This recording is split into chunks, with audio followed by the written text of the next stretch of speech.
We're going to do Dagmar, and then we're going to bring them both together for Q&A. Not because we're running out of time at all. Okay. Associate Professor Dagmar Reinhardt. Dagmar teaches architectural design at the School of Architecture, Design and Planning at the University of Sydney. Her research explores design at the intersection of architecture, body, space, and sensors by integration of advanced data retrieval and fabrication methods, including photogrammetry, which I may have just mispronounced, and robotics. Dagmar designs touch access strategies for blind and low vision people in research for accessible playgrounds and a museum for touch in collaboration with Nextsense, Monash University, Macquarie University, and the Chau Chak Wing Museum. So this is the concrete world here. This is where our kids play, how they engage with the world. Thank you, Dagmar.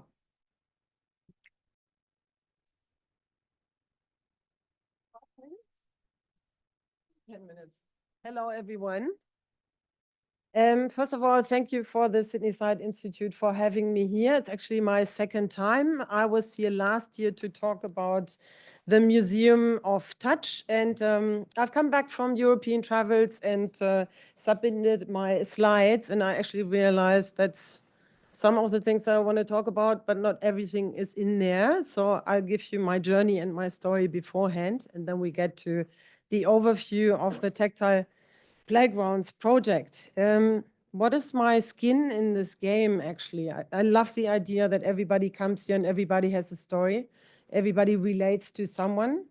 My story is that the grandfather, whom I do not remember because I was too young, came back out of World War II with a 97% vision loss, which was highly dramatic for my father, who grew up in a household with someone who was both violent but also highly intelligent, so not an easy situation. My father himself turned blind 5 years ago. He's now 82, and so our conversation, he still had a bit of a right-hand corner left in his eyesight, but our conversations, and we have very strong family relationships, made me think as a designer, as an architect, as a maker, as an inventor, a lot about how we actually shape the world for the people who are interacting on a basis that is different to vision, apart from the fact that we're completely way too vision oriented, obviously.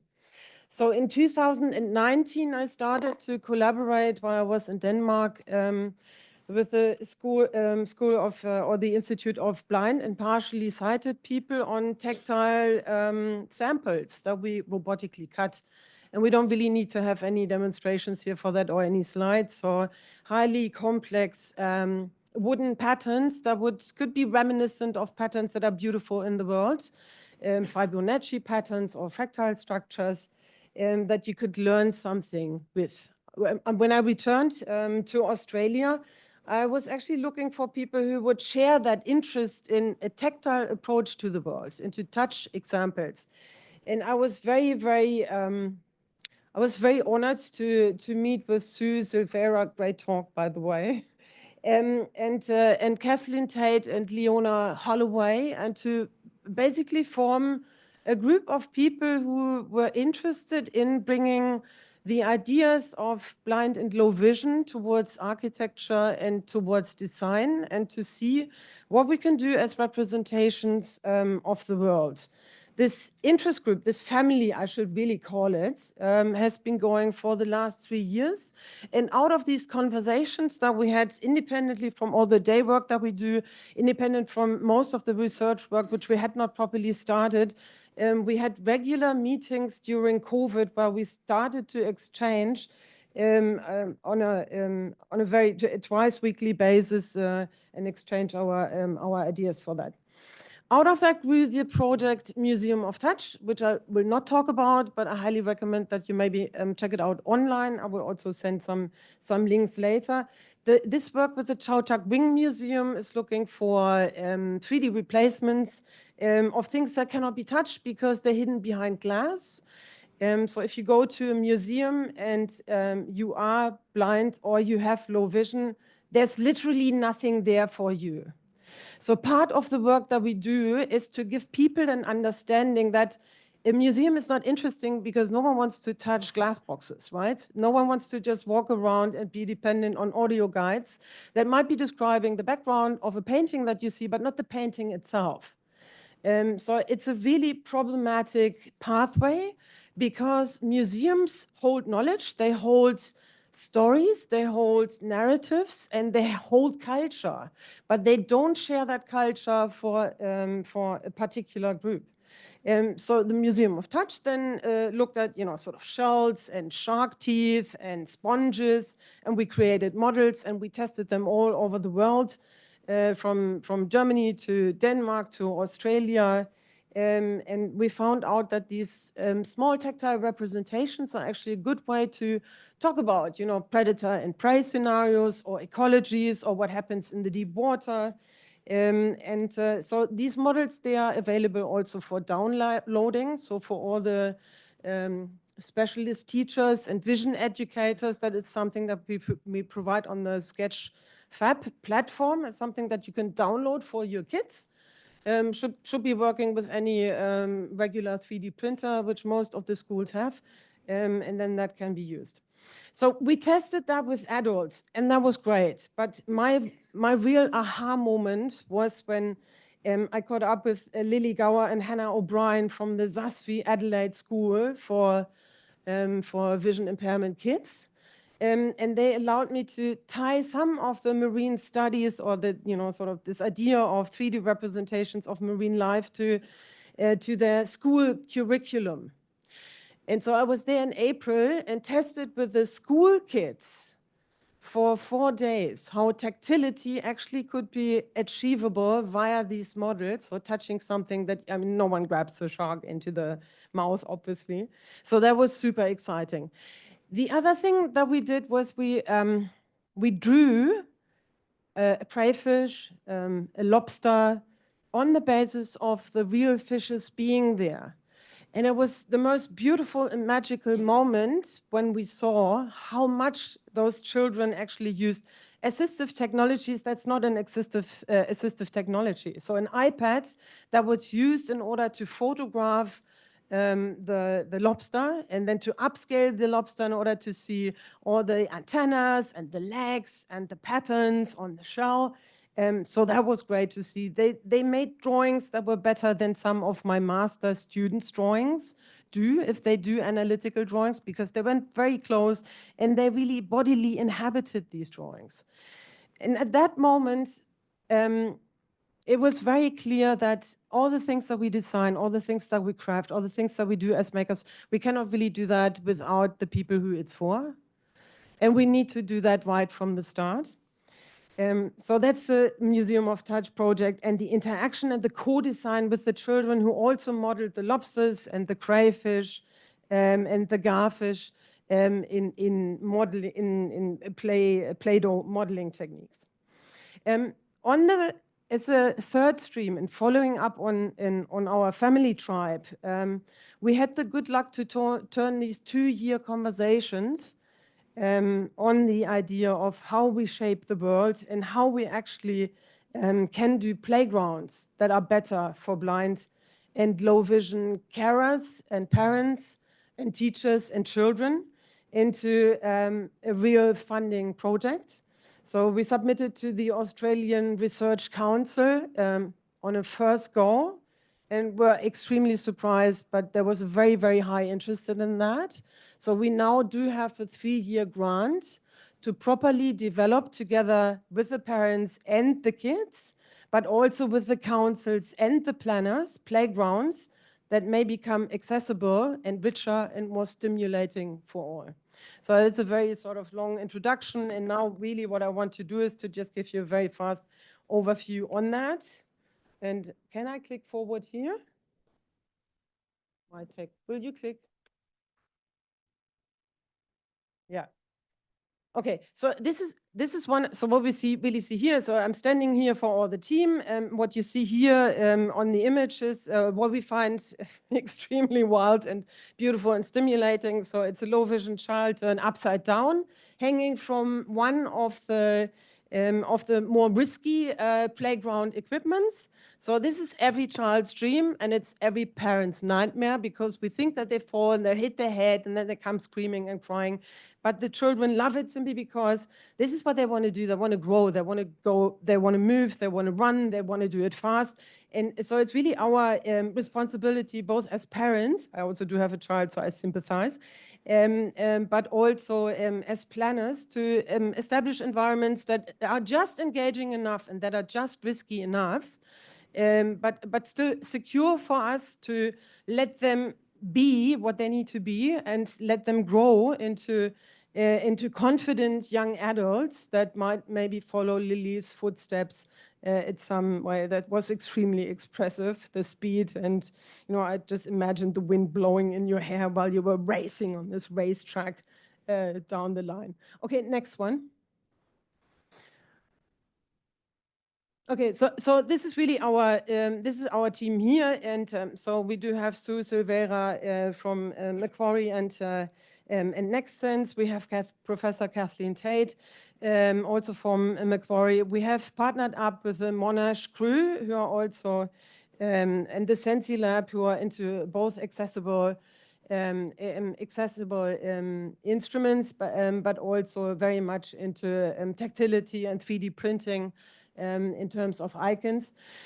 So playgrounds are vitally important for development of physical skills, play, and social skills. I mean, that's a big thing.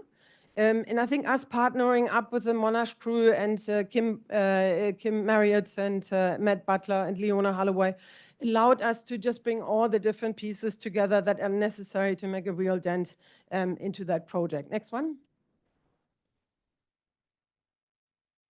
So where we are here at this stage is just an overview of all the different project components. And sorry, research basically means also looking at sort of what's been sitting in the literature, what is out there. I think what's most interesting for us is really to say we have done a review of playgrounds all around the world. So whenever any one of us is anywhere, both in Australia, but also in Austria, and in the Netherlands and Norway and Denmark, we basically go to every playground and we search for equipment that's there. And we search for what are the common denominators, where are the fences, where is the orientation, where are the swings, sort of where's the climbing strategies.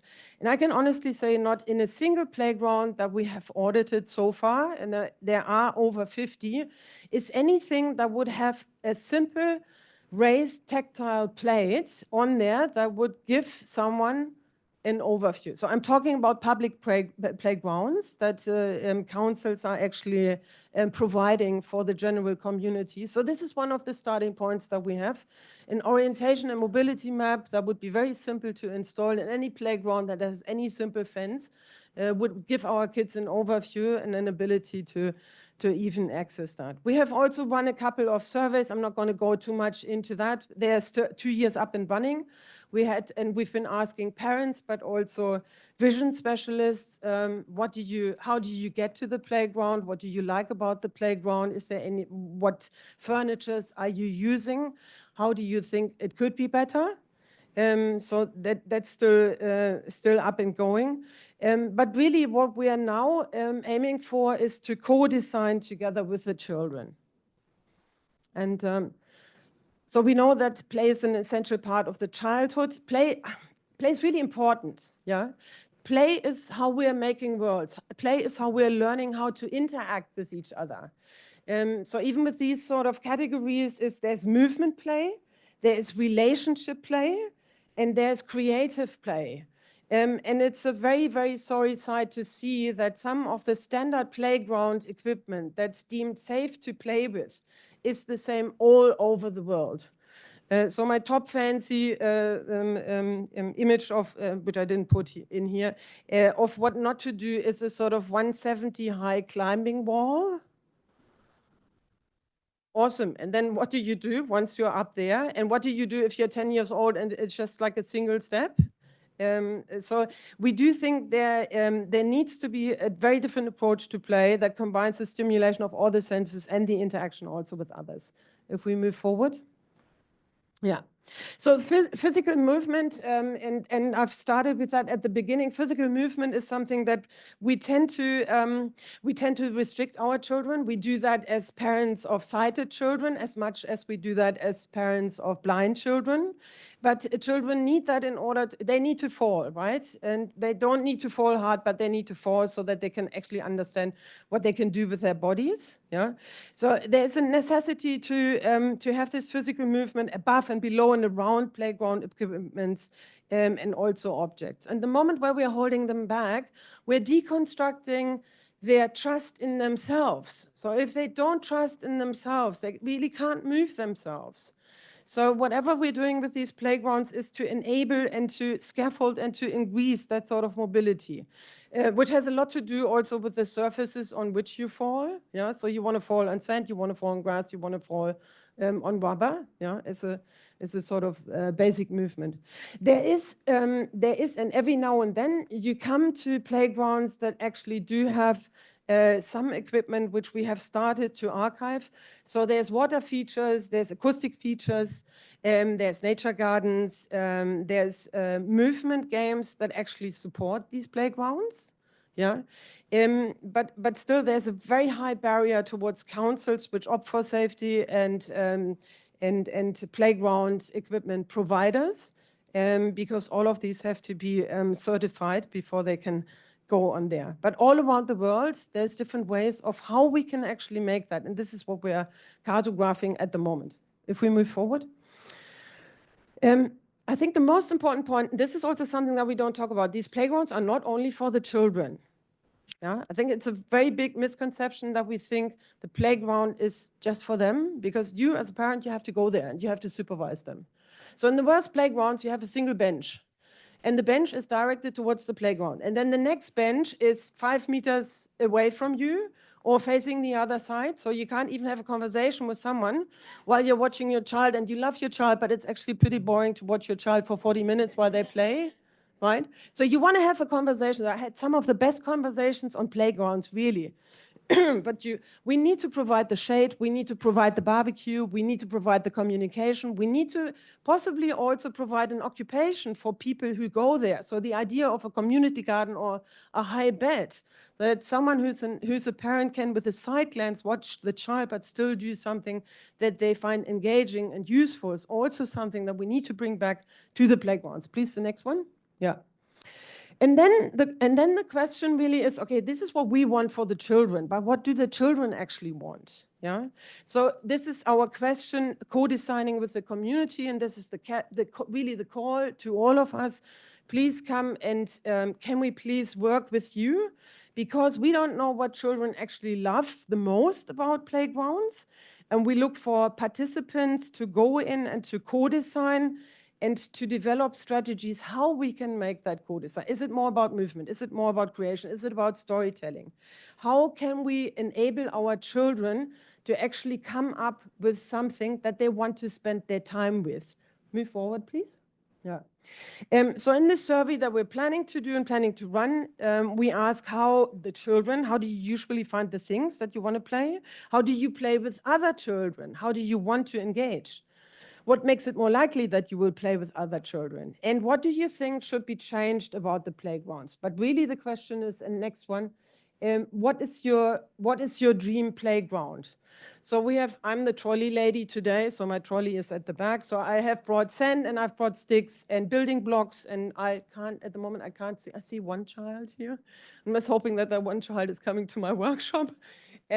But so we are in the process of coming up with these play ideas, and we would really like to come and visit you and work with your children or work with your community in order to find out how we are not advocates for the children's, but how children can be advocates for themselves, shaping the spaces in which they want to play and learn and make their world. Next one.